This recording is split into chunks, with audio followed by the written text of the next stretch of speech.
шүлхийн өвчин хэрхэн халдварладаг вэ? Халдвартай мал амтнаас шүлхийд мэдрэг мал амтнд шууд хавьтлын болон агаар дуслын замаар халдвар дамждаг.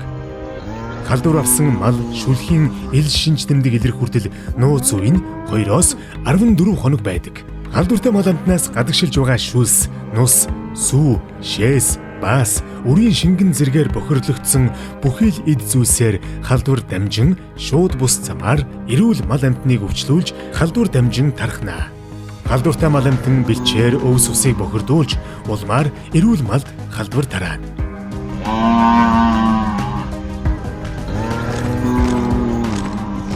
Хүний гутал хувцас, хашаа хороо, машин техник, малын тоног хэрэгслээр халдвар дамжуулна.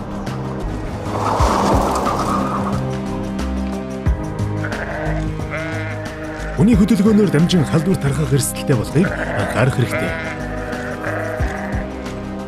Шүлхийн халдварыг зогсоох зорилгоор малчин та юу хийх ёстой вэ?